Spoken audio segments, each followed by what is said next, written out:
орман қорғау, туризмді дамыту бағытында өздеріңізден біраз көмек болып жатады. бір хабарласып звондасақ ешқашан отказ бермейсіздер. Сол енді осы кішігірім бір іс-шара өздеріңізге марапат құрмет көрсетейік деп шақырып отырмыз сіздерді. Енді алғашқы сөз, құттықтау сөз Елмір Мұхамеджанұлы, Қырықбақтың басты директорынан сізге сөз.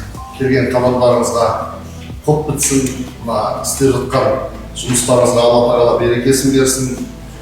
Үлкен сала, журналистика саласы. Баршаларыңызды өткен мерекелеріңізге шын жүректен құттықтаймыз. Мынау қаламдарыңыз талмасын, қадамдарыңыз талмасын.